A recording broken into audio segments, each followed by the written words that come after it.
tu fais un discours sur les comment il y a fait de indépendance mon famille na yo et là voilà oyebi que l'air à salengo l'air to sali bango remarque wana balingaki bayebisa bandelango mais erreur moi bandelango zati mais so tali tenue vestimentaire à poser alimentaire c'est un signe noir c'est-à-dire un peuple qui est en guerre, un peuple qui va mal, un peuple qui est endeuillé. Et il était debout. Combat autre chose mené sur le Rochango. Et ça le roi combat 2019-2023. Les combats que nous allons mener maintenant, même dans le IDPS, très bien. On n'est pas en train de blaguer. Les 6 mois que nous avons pris dans la méditation, dans la concentration, et ça 6 mois avancés étaient. Est-ce que vous croyez vraiment que la réconciliation de vos salariés, parce que c'est ça maintenant le problème. Nous on a été toujours sincères.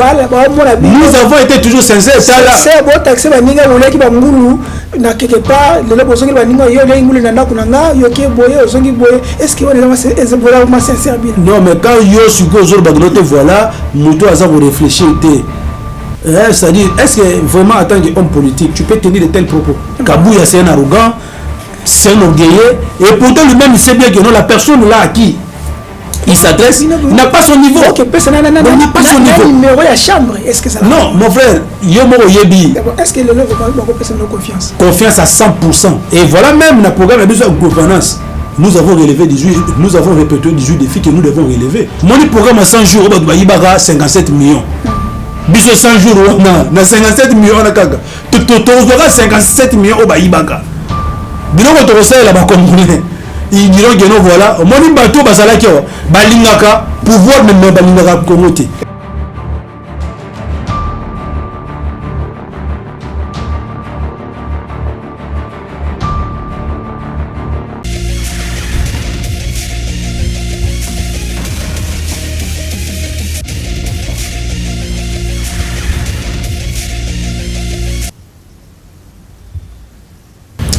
Bienvenue, on est en direct sur le TV dans la ville de Kinshasa. Comme on vous avait signalé que nous allons faire une émission spéciale restitution. Il y a discours, il y a Martin Fayulu concernant le 30 juin, Toko Tanabozindo, Niangwa Lobaki, pourquoi Lobaki Makamboa Lobaki, Toko Tanango, parce que après discours hier, il y a eu un polémique qui est étendu dans la ville, il y a Kinshasa, dans les réseaux sociaux, concernant les sorties médiatiques, il y a Augustin Kabouya, face à l'ICG, il y a IDPS a répondre qui na surtout oyo Martin Fayulu alobaki oyo asengaki aloba lelo na kati Michel Otokokota na Bozindo kasi to mona ki pe mona boka Devos Kitoko yepe a répondre qui mais mutuna ezali kaka mboko nani yango aliaki ngulu mayo ya bato ya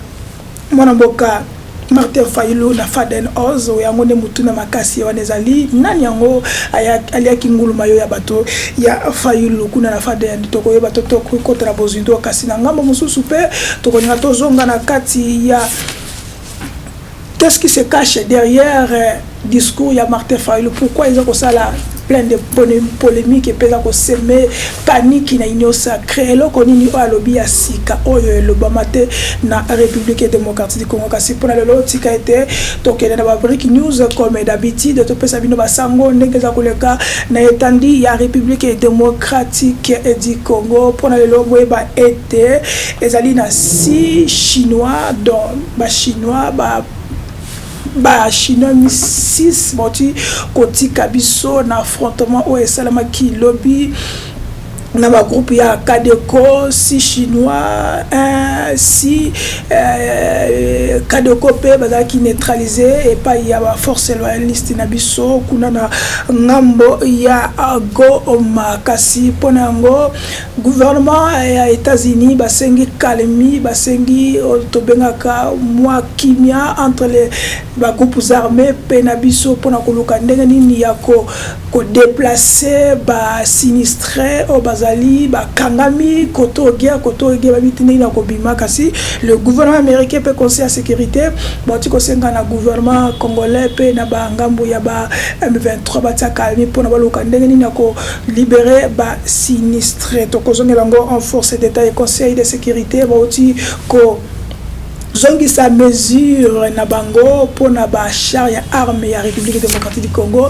Qu'est-ce qui s'est passé pour na bazongi sa mesure wana biso to na guerre? Est-ce que ça dans même noir moko derrière to ko kota en détail na mona mboka pas na plateau et le mona biso. Deuxième actualité ezali pénurie, il y a eau potable observé dans plusieurs notabilité ya village ya Kiziba na chefferie kuna ya ba Kavu na Nirangongo to ko signaler Régie des eaux kuna ba population maïezalité. Ça fait presque plusieurs jours to eu information na ACP yango to pesibino to ko la sous dossier o eza ko le cas dossier conseil de sécurité et conseil dossier ya conseil ya ministre Salamaki le 5 ya mois otikoleka bato labik était mwanamboka Jean-Lucien Mboussa akota ki yangote parce que alobaki makambo alobaki pour la chef de l'état azangi leadership tout ça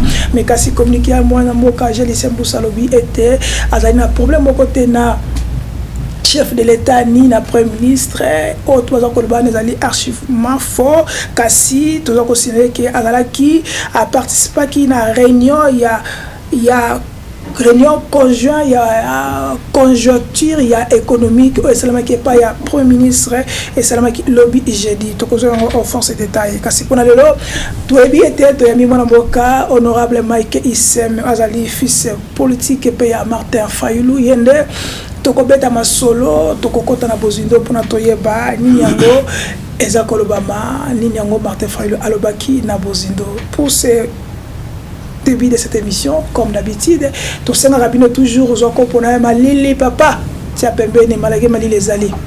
Zoa moi les kaya bunaoana, oyo et permettre à yo, ya kisala kinde qui tient au pembe ne pas ce qui tension mati ah, oyebi kande tout ça la système, parce que les lots milinge mata, milinge sur mati ah, mutobo moi yesu kaka. Mon mboka honorable Makissem, bonjour et soyez les bienvenus. Oui, bonjour, mon mboka Chango. Merci à nos téléspectateurs, nous sommes bazolanda biso na ngonga oyo na Fest TV et puis na CME TV. Mais ça permettre nga na moi biscuit moko muke parce que c'est votre temps de temps. Bon, en fait, on juste na dénoncer makambo ezoleka na service national parce que nazana exemple moko c'est-à-dire concret l'un de mes neveux Azazalaï d'ailleurs finaliste, il fallait ça l'examen d'état na édition au YouTube c'est-à-dire Obana mais malheureusement Azalaga était attendre à l'école il y a Guy Luando Azalaga na Mbandaga parce que c'est mon neveu en fait, c'est le fils à ma soeur. On m'a appelé à partir de là pour me signaler que bah kanga qui est dans la police en tenue na uniforme na ye. Dernièrement, mon acquis général Kasson Kabou qui est Bandaka. Il a dit que non, voilà, il a pris 200 jeunes volontaires d'ailleurs pour le service national. Mais c'est faux et archi faux parce que dans le groupe, il y a mon neveu qui s'appelle Samuel, qu'on a appréhendé dans Bandaka devant l'école Ouidal, où ils allaient ex-perroquet. Les propriétaires d'ailleurs, c'est Guy Luando. Ils peuvent d'ailleurs s'informer, aux informations sur tout. À partir de là, on l'a embarqué sans être jugé. On ne sait pas de quoi on l'avait arrêté. Mais Kaboui qui dira que non, voilà, besoin de bon combat volontaire. Et puis à cette époque-là, les Bakanga qui allaient en mineur parce qu'il a totalisé 18 il n'y a pas longtemps ici. Présentement, mon neveu se trouve à Kanemagassis. Un élève finaliste qui n'est pas Koulouna, qui n'est pas non plus volontaire. Mais il se retrouve dans le service national. C'est vraiment un cas à déplorer et nous le dénonçons à haute voix. Et nous demandons au général Kasson Gabouik pour ne pas ternir l'image du service national. Azong c'est la biso mon anabiso. Parce qu'Azan ni volontaire ni Koulouna. On l'a arrêté et les preuves sont là. Donc on est entré en contact avec les gens qui dirigent le service national. Mais tout le monde est au Woumel. Il y a un moni dans le hôtel de l'eau, il faut dénoncer. Pour que Bazong c'est la biso moi anabiso. Il est arrivé à Kanamagassis, c'est comment? De Mbandaka à Kanamagassis. alors que aza kuluna te azali volontaire te. Il devait aussi faire examen d'état arrêter examen d'état na awa donc asali yango te alors que pendant toute l'année abanda ki kotanga bakangi juste devant l'école au moment où il était en train de préparer son examen d'état. Donc ça je dénonce ça, c'est ça vraiment en tout cas les biscuits. Et puis je demande au général Kabouik ou bien par ses services au bazolanda biso. Il s'appelle Samuel. Aouta Yimbandaka. Samuel nani? Bon, les noms, je crois bien tout ça. Il s'appelle Samuel, Aza finaliste dans l'école Ouidal. Ouidal, Nambandaka, Oza dirigé, au propriétaire na Ozali nani Gilwando. Donc, tout ça, c'est la bisoué Awa. Akomata na Kinshasa, bisomo banoko na eto koluka moyen pour que tous on Nambandaka. Merci. Ok, merci les messages. J'espère que comme li bango peut que comme la bango parce que balandaka biso, balandaka Sime TV, balandaka PFS TV parce que il y a certains les éléments na bango, il y a service national et les carapels et para biso.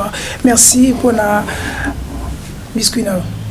Merci pour na yopé Chango. J'espère qu'aujourd'hui na osenga na téléspectateurs non surtout en tout cas de nos bagages notre likayabu pembeni maya malili pembeni pour éviter les agitations parce que aujourd'hui on va répondre clairement non parce que ngana kenda à gauche à droite était et ils à la course au coup donc bon supporter parce que bana Congo ba yebi que ceux qui na legi na télévision après ngai ba te belé bayaga awa pour na n'importe quoi mais ngamo na za awa beaucoup poser ba question na bino et je vais vous répondre. OK. Parce que les gars, les téléspectateurs, il y a moins surtout ma question de botinda qui na réseaux sociaux, il y a moins surtout communion surtout mettre aussi l'essentiel. Ton communion surtout. Avant ton banda, tous les éléments ya président Martin Fayulu discours na ye pour to kotana pozindo to tuna nani nana lia ngulu ya batu ya Martin Fayulu ngulu mayo na ye. Token. Alors c'est avec Yaipo après nous allons revenir. J'ai entendu vos lamentations sur mon silence depuis les simulacres d'élection de décembre 2023. Et je vous remercie de toujours compter sur moi. Sachez que je ne peux pas vous abandonner et je ne relâcherai pas les combats. Plus que jamais, je suis déterminé à le poursuivre avec vous pour bâtir un Congo libre, fort, digne et prospère. Très chers compatriotes, écoutez-moi. La liberté, la justice, la souveraineté et le bien-être ne se donnent pas. Ils s'arrachent. Comme les autres peuples africains, refusons d'accompagner des politiciens véreux qui ne cherchent qu'à s'enrichir. Notre salut est entre nos mains. Lèvons-nous comme un seul homme et barrons la route aux fossoyeurs du Congo. Il n'y aura pas de changement de constitution dans notre pays, ni de présidence à vie. Congolaises et Congolais, dans la quête de dignité pour notre peuple, je rends hommage à ceux qui ont payé de leur vie et aux héros vivants qui portent les stigmates du combat, convaincus qu'un jour, notre pays sera libéré et engagé sur la voie de la démocratie et du développement. Je salue la mémoire de nos concitoyens qui ont perdu la vie au Nord Kivu, au Sud Kivu, en Ituri, au Haut-Ouélé, au Bas-Ouélé, au Maïndombe, au Kwilu et au Kwango, à cause de la convoitise de nos richesses naturelles par le Rwanda et l'Ouganda et de l'inaction des gouvernants depuis 2006. Je pense aussi aux 7 millions de nos compatriotes déplacés internes dans leur propre pays. J'ai compati avec tous nos compatriotes victimes de l'insécurité qui règne dans le pays, résultat des actions avilissantes des milices de certains partis politiques bien identifiés. Je rends hommage au sacrifice de ceux qui ont lutté pour la souveraineté, la liberté et la dignité des Congolais. Je pense notamment à Kipa Vita, Simon Kimbangu, Patrice Lumumba, Joseph Kasavubu, Etienne Tshisekedi, Joseph Malula et Laurent Mosengo qui nous inspirent. En ce 30 juin 2024, j'ai une pensée pour nos frères et sœurs victimes de l'intolérance politique, injustement emprisonnés, comme Jamar Kabound, Mike Mukebai, Gloria Senga, Robert Bunda et d'autres prisonniers. À ces vaillants combattants de la liberté, j'adresse mon soutien et mes encouragements. Tenez bon, les Congolais ne vous ont pas oublié. Votre place est aux côtés de vos familles et du peuple congolais. En ce moment crucial où l'intensification de la lutte est essentielle pour nous affranchir des chaînes de la dictature. Très chers compatriotes, en toute responsabilité, je demande à Monsieur Félix Tshisekedi s'il a l'amour pour les Congolais et les Congos de se raviser et d'intérioriser les slogans de Tshisekedi. Le peuple d'abord. Le pays a besoin de la cohésion nationale. Nous devons nous réunir avec toutes les parties prenantes sous l'égide de nos pères spirituels afin de trouver des solutions adéquates pour défendre notre pays contre les agressions extérieures et également garantir des élections transparentes, impartiales et apaisées qui permettront au pays d'avoir des dirigeants légitimes. Il ne s'agit pas de partager le pouvoir, mais de sauver le pays de la balkanisation, de mettre fin aux crises politiques récurrentes et d'assurer le bien-être de notre peuple qui souffre. Au regard des défis géopolitiques et géostratégiques actuels du monde, nous devons donner au Congo-Kinshasa la place qui lui revient dans le concert des nations. C'est notre responsabilité collective. Vive la RDC et son vaillant peuple. Que Dieu vous bénisse.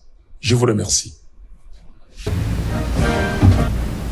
Merci. Ezalaki wana disikulu ya Martin Fayulu Madidi, président Eli na SID. Yewarande asaki disikulu na ye oyalanda kite. J'espère que vous profitez oyeba okota na bozindo eloko nini oyo alobaki me kasi na discours wana toko signaler que mwana mboka Gloria Senga azalaki libéré lobby do azali l'homme azali déjà libre azali pas na famille na ye azana ndaku ne pas na bango donc tokoyeba suite après arrestation na ye parce que jusque là tu éviter wakaraye pona nini pourquoi peut ba libérer est-ce que ça pona pression et ça pona nini mais ce qui est essentiel azali libéré ticket kimia ezala espère motonyo surtout kasi tokozonga la paix susu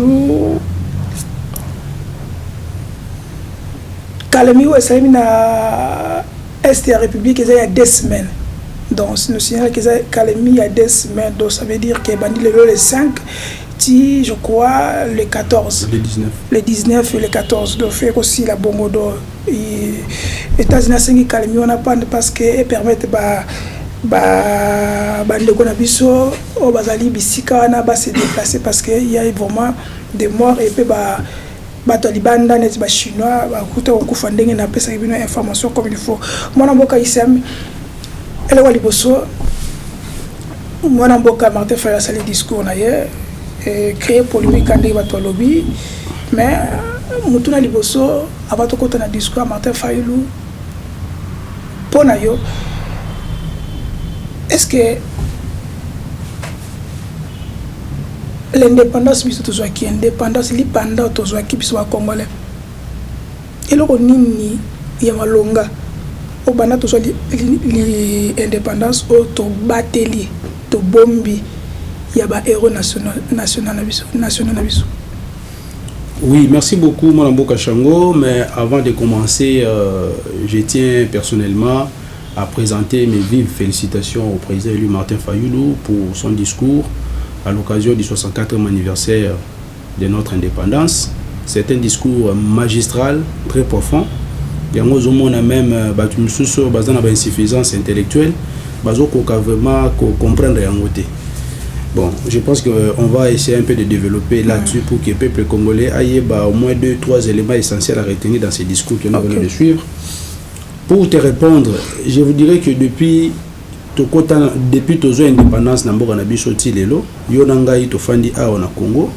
bien qu'il y ait une époque, mais quand même, nos grands-pères, nos pères nous ont dit donc c'était une grande fête parce que tous ceux qui liberté na biso, tous ceux qui bonsomi na biso, mais aujourd'hui il est déplorable de constater que après 64 ans d'indépendance, tous les sous-gouttes avant indépendance. Tous avant indépendance, pourquoi? Parce que la liberté, la véritable indépendance, hein, c'est-à-dire la souveraineté, au contraire, le nombre cannabiso est comme kende. Depuis bâtir la biso cannabiso la 60, on attendait seulement les gens dire que non, Mbokanabisho est convoité par des pays étrangers, par des multinationaux, pour bazoya pour copier les ressources nabiso, et puis pour bomba banani bandeko nabiso, et puis projet déjà balkanisation et bandara déjà kala, juste après l'indépendance. Mais ça là qu'un projet, et on ne pensait pas vraiment à ça. Mais aujourd'hui, ça devient de plus en plus réel. Donc Léon Agorobakeno, voilà, ce danger-là est tellement permanent que donc ceux qui te salient attention tu risques de perdre Mbokanabisho et puis on ne parlera plus de l'indépendance. L'obé comme Magenote, voilà, Kivu a comme Mbokanaye, Équateur comme Mbokanango, Katanga comme Mbokanango, Grand Kassai comme Mbokanango, et finalement le Congo dans l'entièreté risque de disparaître. Nalobaki yango dernièrement na ba chaîne sur la télévision pour dire ceci. Tangu tokutani na Sun City en 2002, toutes les forces politiques et sociales, tout ça qui analyse ya makambo wana nyos ko banda 60 ti na 2001 to souleva ki ba problème belé o esale que notre mboka décolleté, mais balobi que non, la crise la plus récurrente depuis 60 ti na ngonga wana elle a nini. Elle a qui la contestation de la légitimité des institutions et de leurs animateurs. Il y a un moment qui on s'était mis d'accord que ça la constitution il y a Sika. Parce qu'on a connu d'autres constitutions dans le passé. Si quoi tout ça la constitution monsieur Sika. La constitution du 18 février 2006. Constitution wana ne permettait qu'il biso na Sun City de jeter une nouvelle base démocratique afin de permettre na mboka na biso d'avoir des institutions légitimes et des animateurs légitimes. Il y a un monde qui permettre ce qu'on mboka na biso décoller. Ce qu'on moni lelo au lieu de avancer, nous sommes en train de reculer. C'est parce qu'il y a un fossé qui s'est créé entre ceux qui gouvernent et ceux qui sont dirigés. C'est-à-dire le peuple avec ceux qui dirigent. Parce que le peuple, bazako se retrouver na batu oyo, bazako kamba bango. Parce que bazako jouir na légitimité à la population congolaise. Et le problème on est là de évoquer nos amis qui ont pris le pouvoir par des moyens illégitimes, c'est comme si ils ont passé, ils ont distraction. Mais on ne peut pas avancer sans réparer ça. On ne peut pas avancer sans que nous puissions résoudre ces problèmes-là de la légitimité. Il y a un moment qui, le Sphinx Etienne Tshisekedi, il a toujours mené ce combat-là. D'avoir un jour des institutions légitimes et des animateurs légitimes. C'est ça, c'est que moi je peux dire en quelques mots concernant Datouane et l'indépendance en Mboka-Nabiso, que aujourd'hui, au lieu d'avancer, nous sommes reculés il y a de cela encore 20 ans. Ok. Et là, on a un héritage au Bissolelo, au Congolais, tout comme tout le Tika Nango, il y a pas d'indépendance d'Abisso. Travers Moussa Basala, au Bisso. Bon, en tout cas, héritage Zala qui, ceux qui n'ont pas par exemple, Kassavubu. Kassavubu a tiré la Bisso héritage Moko, l'intégrité. C'est-à-dire, il est, je peux même dire, le seul chef de l'État au Keno, sauf qu'il y a une mission à Zongi, Mbomo et Petit, à la Zongi, c'est on a qu'est-ce à l'État. Tu sais qu'il y a dans une fois, mais il y a l'autre ressources, tout n'a eu, depuis Mekango, est-ce qu'il y a des ressources? À Mekango, une fois, habiter, il faut aller à Kasavubu. Ceux qui ont voyagé, là, on a Zongi, à l'État. Tout n'a eu Sikoyo.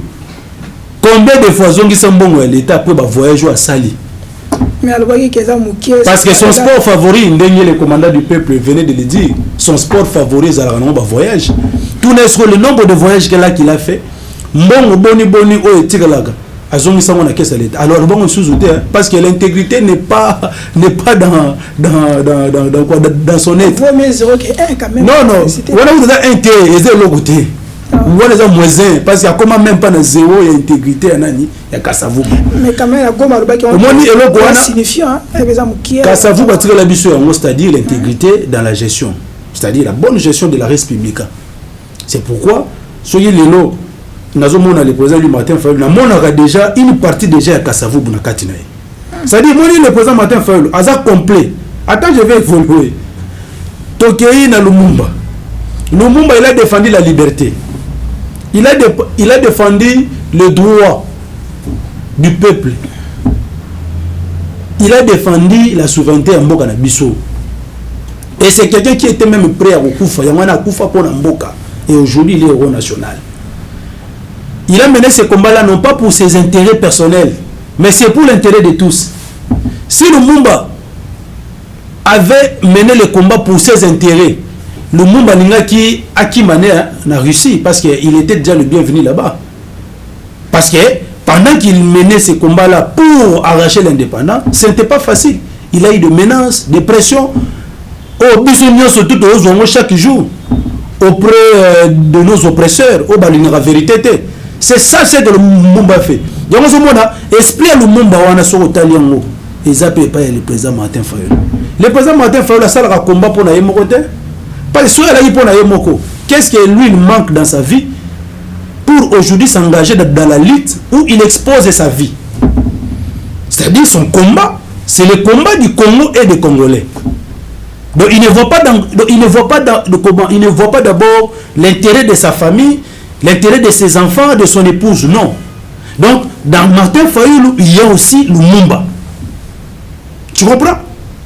Quand vous évoluez Mobutu et l'autre mot comme critère, c'est quoi? C'est l'unité nationale. C'est-à-dire que Mobutu alaki azui mu Congo atinye gouverneur na Est. Konde vila Kikanda oyebiye.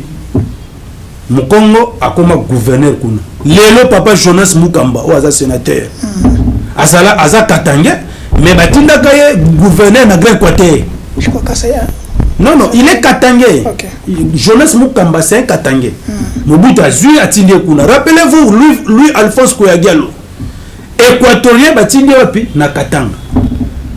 C'est parce que, et pas Mobutu, voilà, tribalisme. Il luttait contre le tribalisme. À Toza Mungala, si tu ne mérites pas à Rosamulu, tu es place Wana.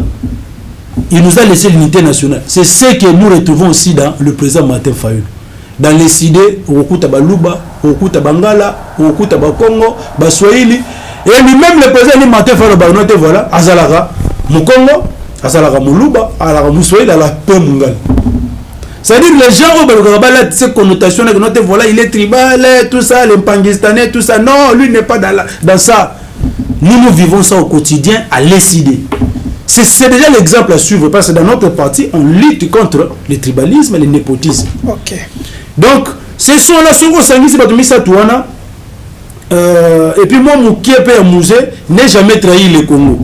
Et ça, il y a le président Martin Fayulu. Le président Martin Fayulu ne peut pas signer des accords avec les étrangers pour vendre nos ressources minières, pour vendre nos minéraux, pour donner même une partie de nos territoires. Mais aujourd'hui, il y a des gens qui ont vendu une partie de notre pays. Ok. Comment voilà? Donc, c'est un peu ça, en résumé, ce que je peux te dire de ce que nous avons comme héritage et par Père Nabisoya indépendance. Ok. L'héritage de Père Nabisoya indépendance. la ligne de discours à Martin Fayulu, au lobby Joseph Désiré Mobutu, Atikela Bisso, Bomoko, c'est ça. La Katia République. Tant que vous avez lelo, la ligne de discours à Martin Fayulu, à lobby, à sa qualité contre la unité nationale contre le tribalisme, à la unité nationale contre la corruption et tentative, il y a modification, il y a constitution.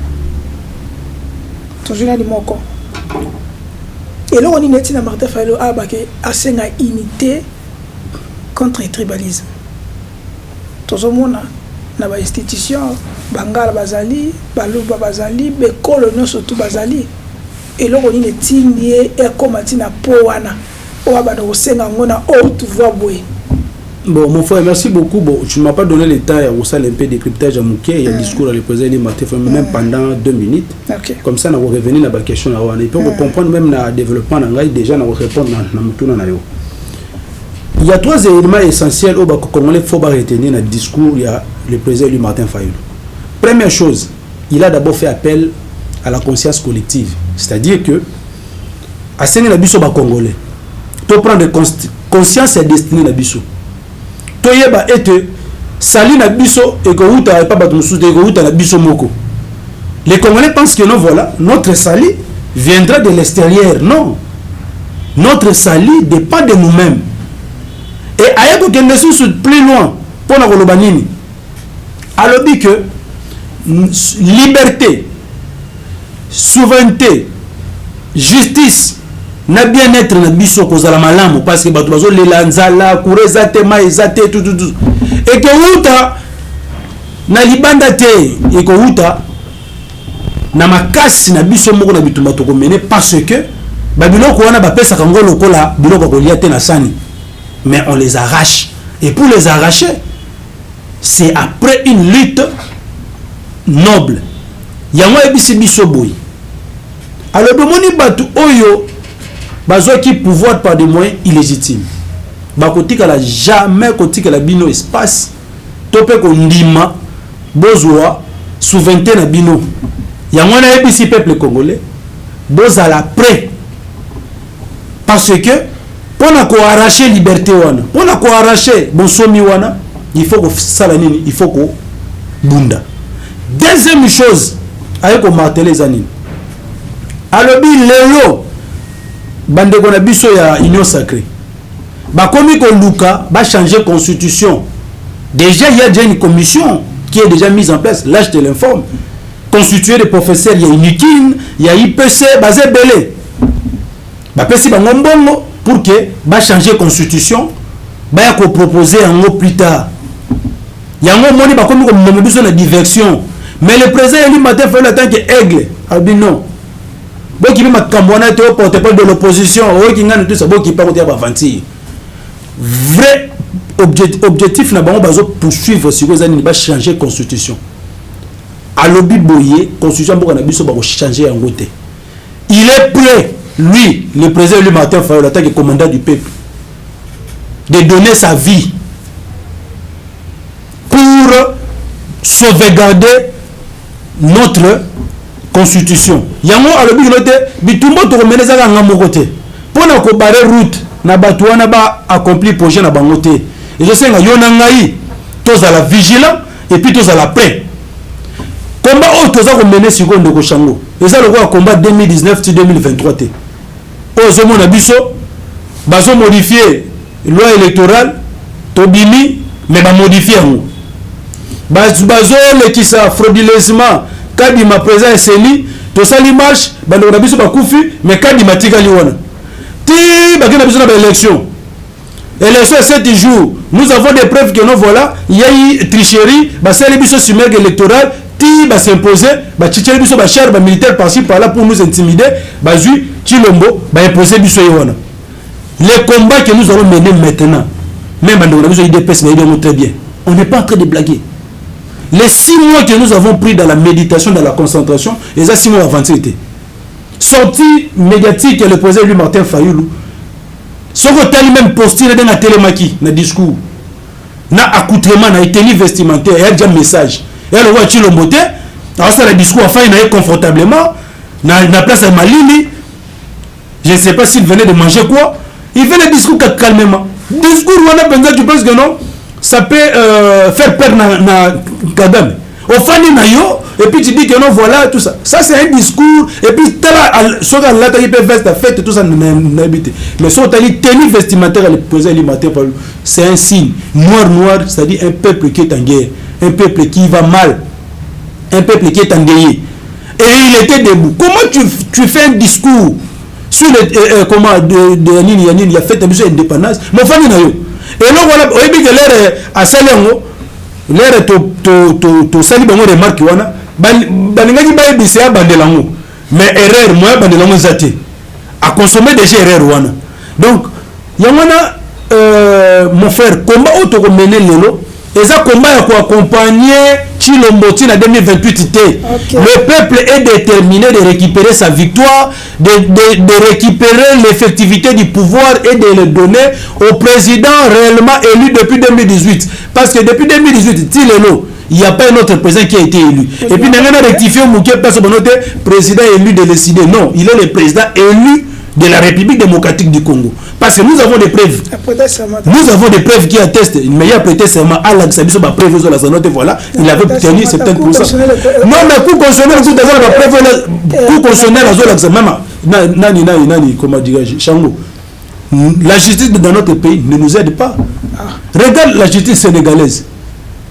Macky Sall a voulu prolonger son mandat. Ils ont dit non, monsieur. Même si c'est toi qui nous avais nommé. Mais nous sommes en train de respecter la constitution. Okay. Et ils ont fait quoi? Ils ont barré la route. Dans ce qu'on appelle sur le Baki, il y a unité nationale. L'unité nationale qui lance ici le président du matin Fayoulou, son Hollandais, son éminence Fidelo Ambongo. Il avait lancé le même appel lors de son homélie pour dire que ceci, que non, voilà, mettons-nous ensemble, formons un front commun pour bouter l'ennemi dehors. Et puis pour contrer les plans de la balkanisation. Parce que la menace de la balkanisation, mon frère, devient de plus en plus réelle. Le même jour où le président du matin fait le discours pour une unité nationale, l'ECC aussi a suivi le pas à travers son président national, révérend Bokundo André. Il a fait appel à l'unité et à la réconciliation nationale. Alors, 64 ans après, nous devons nous regarder en face. Il y a des choses que nous devons nous dire. Il y a un moment où le président du matin dit non. Je sais que vous avez organisé un simulacre électoral. Je sais que vous qui êtes là, vous êtes des illégitimes. Le peuple ne vous a jamais élu. Donc vous êtes là, comment c'est-à-dire à travers un braquage électoral. Mais pour ne pas, comment c'est-à-dire, pour ne pas permettre à l'ennemi de profiter na biso pour na occuper mboka na biso yoka te mon frère yangwana asengi naba partie prenante union surtout, c'est-à-dire les fils et les filles du pays, sous l'égide bien sûr ya Chilombo te, mais sous l'égide ya ba père spirituel. OK. Yangwana déjà ba père spirituel balobi yango déjà. Église catholique balobi yango, église protestante balobi yango, et aujourd'hui ceux qui to sanganité, mon frère, parce que nous sommes en train de faire quoi? Nous sommes en train maintenant de défendre la patrie. Et ça pour nous partager pouvoir. Et ça pour nous partager gâteau. Non. Natika yo le bobo na continuer. Ok, ça va poser la question. OK. Poser la question aux autres. Parce que là on pour nous s'exprimer. Non, loba makambo za bela ko mon frère. Non, ba matière des aga ebele biso ba matière des engrais. Loba na yo to loba tout ça. Honorable Mike Sem. Na mo yaki va mo bimé. Non, loba papa. Ngai peuple congolais, c'est pourquoi babenga baba note. Et puis le bapé singai sino moko wala. Oh bampe. Ah, bampe. Ouais. Na les gars na ba chaîne moko tout ça babité wana ga bampe. Donc c'est un peu ça donc base à la peser. Oui, poser question mon frère. Ça nous les autres, tu auras des réponses. Et là on est ici na bino. Décidé na Martin Fayulu bosenga unité nationale. Bosenga unité nationale bobanga nini et là on est besoin alerter parce que balkanisation ya mboka et banda loté et yo kana loté olobi moko Lumumba lobango tout le monde a lobango et là on dit les banques sabine au bosenga tout international et puis pourquoi ta bosenga international là c'est comme si dirait bazo communauté hein? Pourquoi bazo communauté? Écoutez-moi mon frère, c'est une très bonne question. Pourquoi est-ce que Tozo Senga dialogue? Lorsqu'on disait à l'époque que notre pays, il y a un complot contre notre pays sur la balkanisation. Même les plans de la balkanisation est déjà monté depuis longtemps. Et banakala, ils ont les lotés. Mais et tigala ko comme to tigala ko vivre makambo tozo vivre les lotés. Na minute yo plan de balkanisation est comme il se matérialiser. Avant, c'était juste dans l'imaginaire. Dans quel secteur, dans quel domaine? Non, non, comme il s'est manifesté parce que aujourd'hui, nos territoires sont occupés par les Rwandais. Mais ils sont occupés qu'à la Non, non. Avant 2006. Non, non. Écoutez, mon frère, avant 2006, tout ça, ça c'était la rébellion qui venait pour, comment dirais-je, changer le régime, n'est-ce pas, non? Avec les Bemba et consorts. Mais après l'ère Tobengi Bangoto Sangani, on a bouté l'ennemi d'ailleurs et nous avons avancé. Vous voyez? Même Kabila, lorsqu'il était là pendant 18 ans, malgré qu'il y a l'insécurité à l'Est, mon frère, on n'a jamais vu les Rwandais occuper 4 territoires de Mboka-Nabiso. À l'époque, Bosco Tangana, il s'est limité seulement à Rutshuru, dans quelques localités. Ozomona, si on a attaqué Nino Goma, bazongi na bango Rwanda.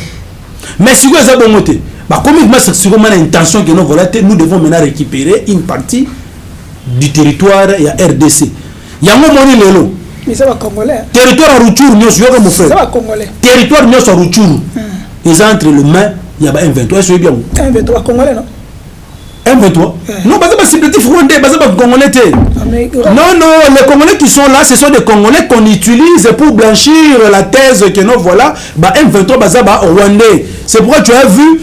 Parce que il faut la c'est-à-dire il faut la Congolais mon vous a faible d'esprit le kola bananga et console bato bazo région dango oyo mona teke depuis na dénonçant nanga les gens ne région depuis nanga depuis na dénonçant nanga même na étranger les gens ne nous rejoignent plus parce que ils ont compris que non voilà nanga on est en train de l'utiliser par les Rwandais pour blanchir la thèse que non M23 bazaba Rwandais.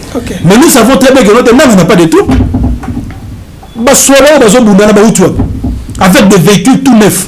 Et c'est où Rwanda, Ouganda, ce n'est pas Nanga. Nanga n'est juste comme une marionnette. Azana Bazo utilisé pour permettre Bango d'atteindre l'objectif na Bango. Lélo, tout Rutshuru est entre les mains du M23, les Rwandais. Lélo, tout Massis. Je n'ai pas de bain de tout Massis, pas une partie. Je n'ai pas de bain de tout Massis. C'est entre les mains de quoi? De M23. Une bonne partie de Nirangongo, c'est entre les mains de quoi? De M23, excepté peut-être Goma, on a quelques villages. Et voilà maintenant aujourd'hui le M23 occupe aussi une partie du territoire de Lubero. C'est pour te dire ceci que non, maintenant, le M23, il ne vient pas pour renverser les pouvoirs. Nanga va mettre fin à son aventure dans côté à Est. Il n'a pas l'intention de venir ici. Qu'on ne vous trompe pas. L'objectif de Nang avec les Rwandais, c'est d'occuper la partie Est, de donner une partie à l'Ouganda, une autre partie au Rwanda. C'est déjà le plan de la balkanisation. Et puis, Bazono Bazako occupé, Bazo remplacé par des Tutsi rwandais. Aujourd'hui, dans Bunagana, les frères congolais, il y a Marakunate. Les administrateurs des territoires sont nommés. Mais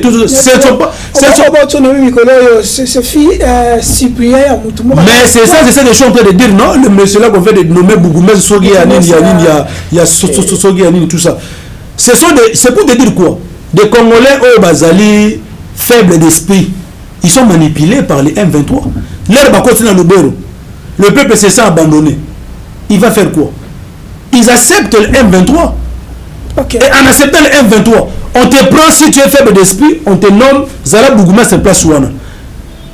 Et après, ce que vous allez voir, ça sera maintenant les contrées parce que les troupes rwandaises maintenant vont maintenant prendre le contrôle de ces territoires-là et ils vont maintenant commencer maintenant à chasser les populations. Donc c'est pour vous dire que non, actuellement, ce que Tali Makambo Nazo Kende, na avènement ya Félix Tshisekedi, depuis que Kabila n'a maillé, Tilelo, au moment où il est différent, au vu période il y a Kabila le fils, parce qu'aujourd'hui, l'ennemi a compris qu'en interne, les Congolais sont divisés. Fayoulou, na Tshisekedi, donc ils ont des problèmes parce que Tshisekedi, comme il est là, donc il n'est pas légitime parce qu'il avait volé la victoire de Fayoulou. Et il profite maintenant avec ça. Mais maintenant, nous, on a dit ceci. Mettons nos égos de côté. Ne regardons pas ça. Parce qu'aujourd'hui, même si je deviens président et que Tshisekedi n'est pas là, si on n'est pas unis et qu'il n'en est Toyo Kanate, il peut aussi, dans sa frustration là aussi, aller se rallier avec les ennemis pour nous attaquer. Maintenant, pour éviter ça, on dit ceci, nous sommes des démocrates, nous sommes des gens qui aiment le Congo. Ce qui nous unit est plus fort que ce qui nous divise. On n'a qu'un seul pays qui est le Congo. Pourquoi nous le faisons? Message n'a pas au Canada. Message n'a besoin de unité. Donc, on a expliqué que Bato Kamote. C'est comme si vous êtes isolé. Les gens ne savent pas. Non, message de Bato Kamote. On a que référent Bokundo à la alliance à l'unité nationale. On a que son éminence à l'alliance à l'unité nationale. C'est pour nous dire ceci. Or, déjà, les deux personnalités là, Bato Bazako, diriger des grandes communautés. Mais ils n'ont sacré. Non, grandes communautés. Aujourd'hui, toi tu dis que mais le peuple congolais, à travers leur père spirituel, ils ont écouté le message. Et ils sont d'accord avec eux. Ils sont d'accord avec eux. Aujourd'hui, je te dis ceci, mon frère. Tout Congolais, là, restez ça très bien. Tout Congolais, dans la minute Oyo, Mboka n'a besoin d'agresser. Tout Congolais qui s'oppose ou qui refuse la cohésion nationale, il est complice de l'agression de notre pays. Oh. Il est complice du plan de la balkanisation. Non, ils ont maintenant cité. Je vous dis ceci, mon frère. Mon frère, mais c'est ma peuple congolais. Si on a la télévision, qui qu'il soit, quoi qu'il fasse, alors voilà, on est contre le dialogue. Parce que être contre le dialogue, c'est être contre la cohésion nationale. Ah, papa. Et si tu es contre la cohésion nationale, donc tu es complice de l'agression de notre pays par les Rwandais. Tu es complice de ceux-là où ils n'ont pas balkanisé Mboka-Nabiso. C'est ça, c'est clair. Donc si vous dites attendez, on a fait un bon plateau, si on a montré notre chango contre le dialogue, directement on a dit Keba la chango. C'est ça, Keba la chango. Parce que, et comme il maintenant cité, nous déjà voilà l'état de dialogue est déjà passé, tout ça. Keba. Complice. Bon, nous devons les dénoncer déjà maintenant. Voilà. C'est ça. Ils ont maintenant cité, c'est la réalité. Comment tu veux dire que voilà, ton limite au Sangan? Le gouvernement. Contre l'ennemi. Mais le gouvernement en place a résolution surtout à l'eau force. Ce qui est au monde, c'est qu'il a refusé le dialogue. Union sacrée, il a refusé. Est-ce que Natouni, parce que lui-même aussi dans son discours, il a fait appel à la cohésion nationale. Ah, bien cohésion nationale. Mais cohésion nationale est où? Natouni, mon frère. Cohésion nationale est comme ça la mandenge. Parce qu'il y a des gens, comment il ne peut pas se déplacer pour chercher le président Fayoulou, par exemple. Tu vois, le président Fayoulou aussi ne peut jamais se déplacer pour aller chercher Tshisekedi. Mais à travers la médiation et l'appel spirituel, les deux personnalités peuvent se rencontrer. C'est saluer, et puis le peuple congolais comprend que bien Moulou Bazate, Moukongo Azate, Moussoel Azate, Bissonostu Bana Congo to Sangana. Et je vous dis, le jour où on va s'unir après cette table-là de concertation. Parce qu'on a bien souligné ici que non, ce n'est pas pour partager les gâteaux, mon frère. Ok, c'est là la comment même. Ok. Beaucoup de solo là. Par rapport à ils ont dénoncé que appel spirituel. Mais vous avez un appel spirituel. Banganga molimo bangonde. Tout ça, on demande au père spirituel. Parce que le président sait très bien que non, il n'y a que le père spirituel. Parce que tout le monde, chaque dimanche, l'église, non, mon frère. Est-ce qu'il y a une église où le président Martin Fayoulou a prié? Oui, bien, moi, je suis démissionné. ministre. Ouais, ministre. Bah, puis on a présent même église, non? C'est bon. C'est ça, c'est de l'église. Bah, sur la carte, tout ça. Non, bah, ça va plus, bah, frère. Mais si vous avez ça, à cause maintenant de ce qui se passe, des salaires que nous voilà, on a même vision. Maintenant, pour éviter ça, parce que nous devons donner la chance dans notre, comme mon frère, nous devons donner la chance à notre pays de faire quoi, de se développer. Pas avec les institutions illégitimes. On doit avancer. Mon frère, merci beaucoup. On doit avancer. Bon, c'est beaucoup de les pères spirituels. Père spirituel. Père spirituel, beaucoup de c'est ça. Ok, ça c'est sans exception. Ok, c'est bon. Mais, c'est beaucoup de temps. Objectif est à la ligne. Bon vanda, bon solo là, bon local solution, c'est ça? Oui. Et qui va mettre en place la solution en application? Oui, c'est une très bonne question, mon frère. Au moins, l'air beaucoup de temps sous l'égide de la père spirituel. D'autres qui ont ça récemment.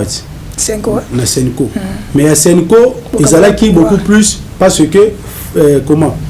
Dirais-je, Kabila a qui déjà n'a fait un mandat et que ligne rouge, et là, non, il ne peut pas dépasser le 31 décembre. Écoutez, il ne pouvait pas dépasser le 31 décembre. Et Kabila à l'époque, il devait accepter de faire des concessions pour chercher un peu. Mais c'était une pilule amère. Là, je vous l'ai dit, parce que les délégués à Bani, on a tout ça pour le compte de l'opposition, sous le leadership de Sphinx, il y avait le président Martin Fayoulou et les Félix, tout ça. C'était pas facile. L'objectif, c'était quoi? C'était d'abord de mettre d'abord hors d'état de nuire Kabila. Parce qu'on avait compris que le mal du Congo, c'était Kabila. Le mettre d'abord de côté. Attendez, mon frère. Merci. Mais maintenant, là, le mal du Congo, actuellement, maintenant, c'est qui? C'est Chilombo. Attendez, mon frère. Là, je vous révèle déjà, mais je ne peux pas entrer dans les détails. Il y a ma discussion.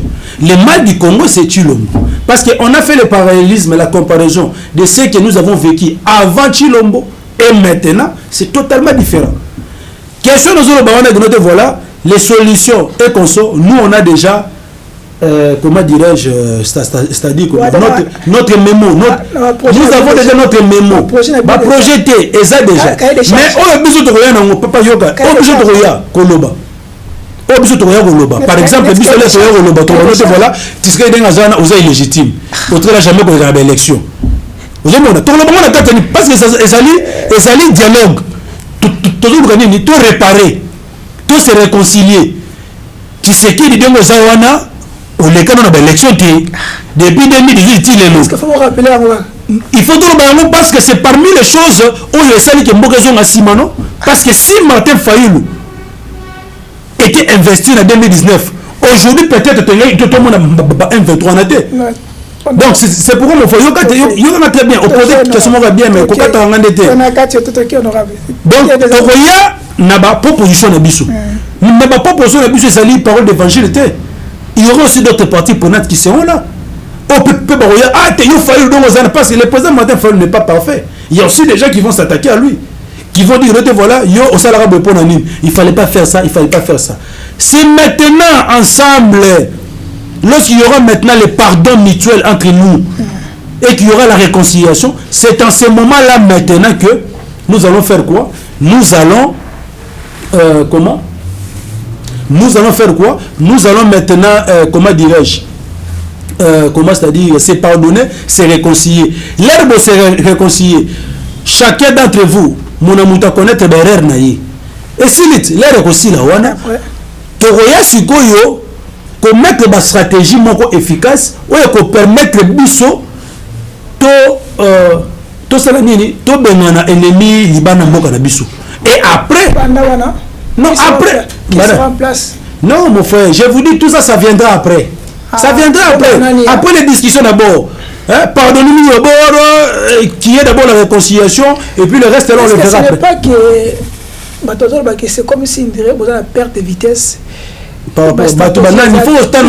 faut autant de bateau. Non, Union sacrée nani. Union sacrée. Non, ça va communiquer tout le monde. Ok, besoin de perte de vitesse. Bon, la perte de vitesse, vous n'avez pas ma stratégie. Opposition et Koufa, c'est pour cela que Bolingabo. Nous sommes pas dans l'opposition. Je t'avais dit ça. Même résistant. Oui, la résistance est là, nous sommes là. S'il n'y avait pas la résistance, je ne l'ai pas passé sur votre plateau. C'est comme si, bon, la perte de vitesse, c'est pour ça. Par rapport à quoi? Par rapport, il y a Bozangi, député, Bozangi présidentiel. Ne faites même pas allusion à ça, la personne qui vous dit que non, on n'a pas de député là, est-ce qu'il peut démontrer aujourd'hui, non, c'est blanc, il y a un député, voilà, ces députés ont été votés par les peuples congolais. Voilà les simulacres d'élection. Ne parlons pas de ça, mon frère. Bon. Si on commence encore à fouler dans le passé, on va encore revenir en arrière et on ne va pas évoluer. Il y a le président du matin, il a dit ceci, mettons nos égos de côté. Pour l'amour du Congo, le président du matin, a accepté de se mettre autour d'une table avec les gens là qui volent l'argent de l'État. Mais déjà, c'est un pardon. Avec les usurpateurs. Tu dis quoi? Mais déjà, c'est un pardon. Non, j'ai dit ceci, mon frère. Il y a très bien. Pardon, il y a 2019. Mais non, pardon. Ils doivent s'excuser. Il y a l'importance du dialogue parce qu'ils doivent d'abord dire que en tout cas, en tout cas, les 4% qu'on t'avait donné là, voilà tout ça. Et c'est ça. On va se pardonner mutuellement parce que les pères spirituels seront là. On va laver les linges, c'est ça là. On a vu la réconciliation entre Katumbi et Kabila, non? Est-ce que vous croyez vraiment que la réconciliation de vos salariés, parce que c'est ça maintenant le problème. Nous on a été toujours sincères. Nous avons été toujours sincères.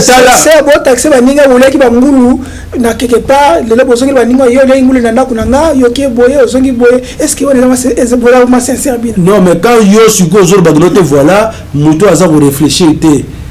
C'est-à-dire, est-ce que vraiment en tant qu'homme politique, tu peux tenir de tels propos? Non, c'est pas normal. Non, attends, nous on n'a même pas insulté. Nous, on a juste fait les rappels.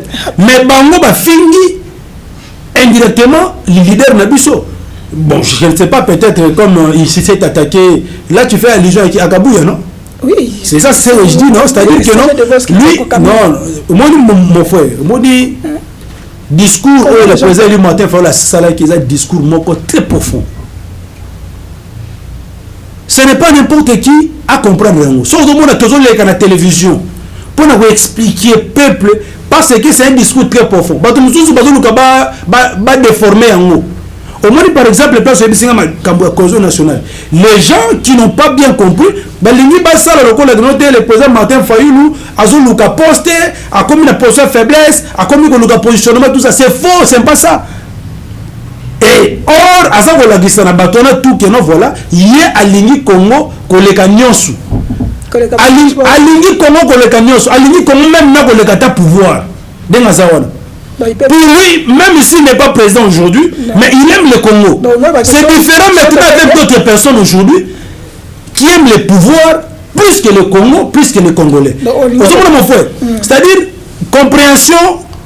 Ce que ça moi kokoso il faut que Luka batomayele ba mettre un peu ko sungayo ya mo na senga na kabuya na kati ya lisanga na bango eso yo ki mbata o ki chulumba yo ki chulumbu ba est-ce même muto ko mbata chulumbu pouvait faire une telle déclaration. Si Mbata avait fait une telle déclaration, on pouvait quand même comprendre. Et puis qu'on répondre et tout ça, il y a niveau un peu tout ça. Mais il y a si à ça les réflexions même en tant le plus petit de militaires incidents au salon monté.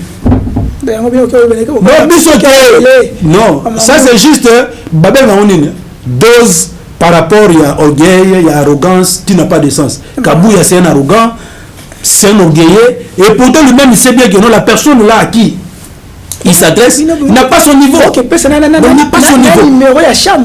Non, mon frère, Yomo Yebi, en 2018, l'air de l'élection. Tous ces candidats présidents de la République, il n'y a personne, peut-être excepté M. Nani Chadari, qui pouvait même atteindre les patrimoines qu'avait le président du matin Fayulu.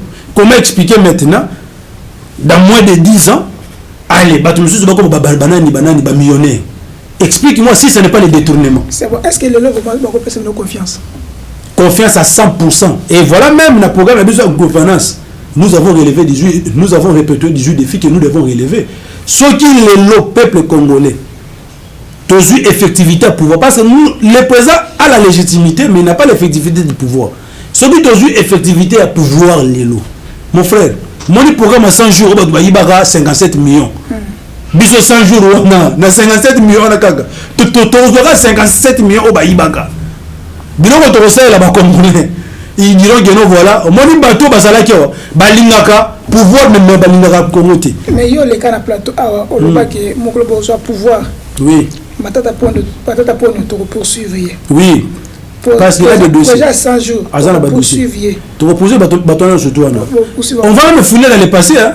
Même la gestion de musique est-ce que on va fouiller dans le passé bato tout on a to fouiller dans le passé to fouiller vraiment il y a des dossiers to tala on va tout ça au moins yiba na yo lelo mon frère yoka yiba na yo lelo non l'impini non la cohésion nationale ne veut pas dire que non voilà cohésion nationale ne veut pas dire que non voilà on laisse l'impunité continuer. Mais il faut avancer. On laisse la corruption. Mon frère, est-ce que tu as parce que tu m'avais même dit que non, voilà, comment lutter contre les détournements. Et puis que non, ceux qui continuent à détourner, c'est parce qu'il n'y a pas la sanction. Mais nous, dans notre programme de gouvernance, l'un des défis que nous devons relever, c'est quoi? C'est la gouvernance intègre. Où nous allons, comment la gouvernance intègre dans laquelle notre programme sera basé sur la tolérance zéro vis-à-vis de la corruption, les détournements, tout ça. Est-ce que les lots parmi vous les journalistes, il y a certains journalistes sous-traités. Nous t'as détourné un million, mais toi, un journaliste, tu te permets de passer à la télévision pour défendre ces messieurs. Alors, on a bon, comme on peut s'attaquer, on peut détourner, tout ça, il n'y a pas l'équipe à plateau. Et finalement, aujourd'hui, même la valeur, la crédibilité du métier journalisme, et ça sous-souté. Mais nous avons non, yo zali modèle. Non, mon frère, yoka très bien. Il a été corrompu, non? Non, il a été corrompu par celui qui a volé l'argent. Le monsieur a volé l'argent. Abenye journaliste oleki yamana en tout cas coup de chapeau na yo, coup de chapeau na Papa Ino, coup de chapeau na Ndeko Zulu, coup de chapeau également na Joël Kombe. Boza parmi ba journaliste oyo génération montante oyo que ceux qui va pesi bino makoki bon ça malam. Merci honorable. Mais notre solution si ça na solution. Notre pas solution par rapport il y a comment combattre la corruption. Donc comme on a dit. Vous comprenez? Si ça na pas aussi ça. Non, peut se dire ba idée aux autres dans le programme de la population. On appelle ça bonne idée. C'est-à-dire quoi? Avant de combattre la corruption, parce qu'aujourd'hui, il n'y a aucun secteur de la vie où on ne va pas trouver la corruption. La corruption, c'est partout, même à l'église. Même les confessions religieuses ne corrompent pas. C'est très grave. C'est-à-dire aujourd'hui, il y a même World Justice Project a publié un rapport voilà, le Congo est le 137e pays sur les 139 le plus corrompu. C'est grave. C'est-à-dire aujourd'hui, la corruption, les détournements sont comme une épidémie à combattre. Maintenant, pour combattre ça, nous avons une justice malade. C'est la justice qui est censée de sanctionner les montées. Non, c'est la justice qui est censée. Maintenant, la justice là, pour que, comme on a un niveau pour sanctionner Batouana, il faut d'abord instaurer l'état des droits. L'état dans lequel les lois et la constitution du pays se sont respectées scrupuleusement. L'état dans lequel, comment dirais-je, la force reste à la loi. Et on va doter des moyens nécessaires à la justice. Tout celui qui est payé par l'État, aux alamans, mandataires, ministres, je ne sais pas quoi, si tu es payé par l'État, tu dois faire la déclaration de ton patrimoine avant et à la fin de ton mandat. Et à la fin de ton mandat, les tribunaux et les cours et tribunaux vont faire quoi? Seront dans l'obligation de faire quoi? De vérifier sur l'état de ton patrimoine. Mais ce n'est pas le cas aujourd'hui. Nous devons dire que non, voilà. Azalagi na ye, nanda ouwa moko, et puis na kinsensu. Mais à l'équipe ministre, mais au bout d'une année, à comme millionnaire, wana attention bakanga qui on a détournement. Mais à la fin de ton mandat, l'air va courir tribunal va la investigation. Va constater que nous voilà au commune on va récupérer. C'est ça le travail que nous allons faire. Nous. C'est pourquoi je dis ceci que nous voilà, les peuples congolais doivent nous donner la confiance à 100%. Merci Ndeko Issem. Tous les éléments à régie pour notre quitter parce que toi que vraiment vers la fin, minute qui remet belé. Tous les éléments à régie et après nous allons revenir. Si la régie est prête, prenons les éléments après nous allons revenir parce que c'est important. C'est vraiment important. Élément tozoa. Lelo, toza na période moko essentielle pour la République. Soki Kabila a réussi koleka le 19 bandeko bolandanga bien. Toko nyata manamboko comme jamais. Toko tika baum. Parce que tant koleka, akotala bi le 19 décembre, constitution, pression internationale, pression à peuple na leki ango. Bon aussi la suite est à la passe référendum pour changer constitution aux soupas. C'est ça qu'il veut faire. Soki a meki koleka le 19. Toko kota na période où juridiquement il n'est même pas justifiable. Impossible. Toko mi na illégalité. Ce sera la loi du plus fort des Goréniers. Et comme il se sentira le plus fort, puisqu'à Roleka le 19, donc à comme il est le plus fort, il va faire un référendum, à changer la constitution, à l'article verrouillé à 220, à l'ongoli limitation à mandat, à commis Mobutu et à Mibale.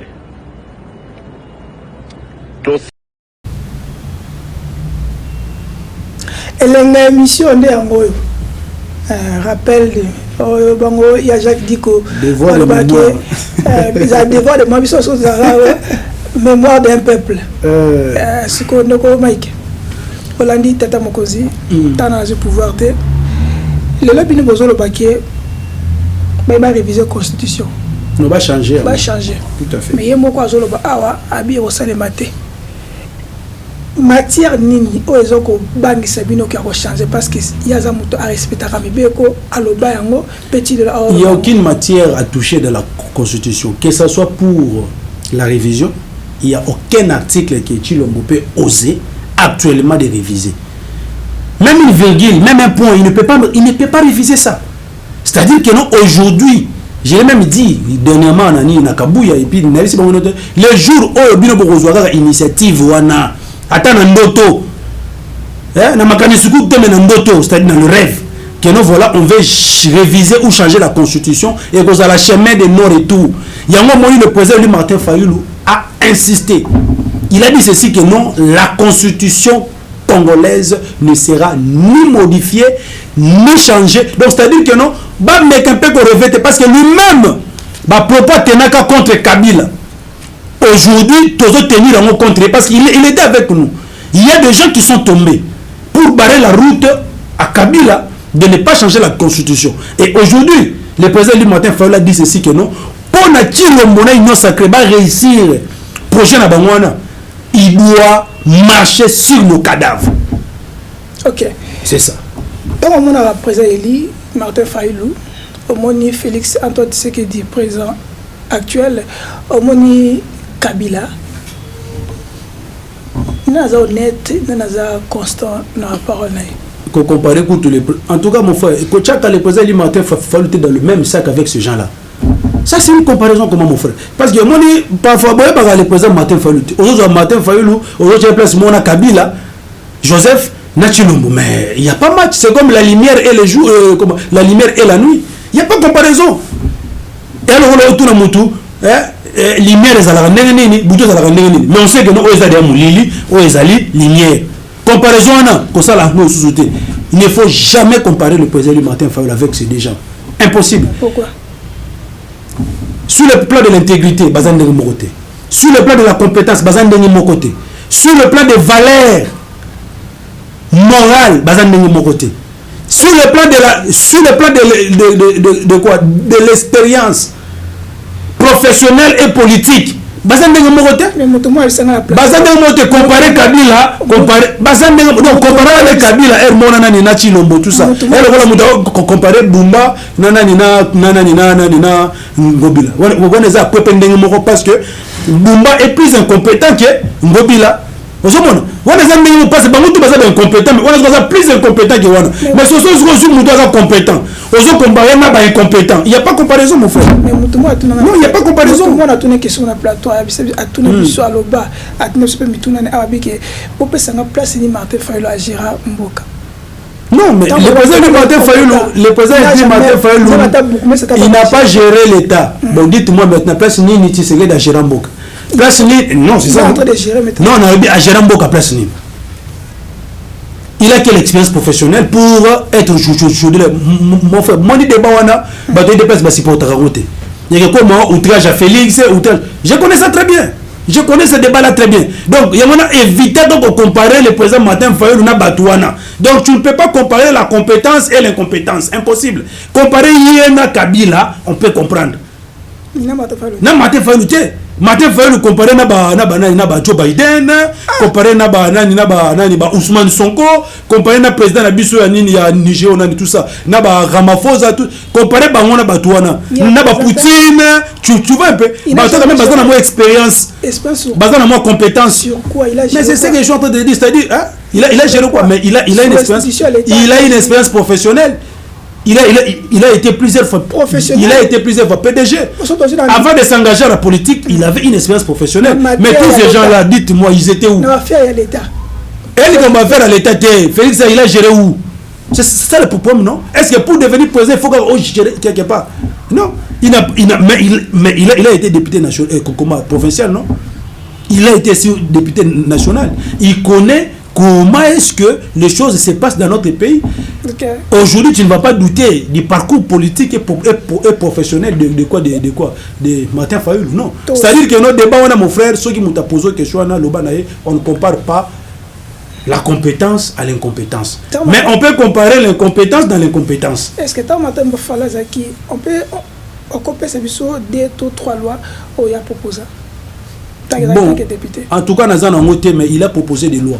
Que ce soit dans l'Assemblée provinciale, que ce soit dans l'Assemblée nationale. Je peux vous amener ça même prochainement, les lois qu'il a proposées. Et je vous rappelle, en 2016, Tangu Nino Outi accord à Saint-Sylvestre, le président Louis Martin Fayulu avait dit ceci que non, voilà, mandat n'a essayé en 2016. Période de glissement de Mitalingate. Il était peut-être, et puis je crois aussi, c'est ça aussi, il avait suivi, Bazara, je crois 2. Ok, non, mais c'est ça, on a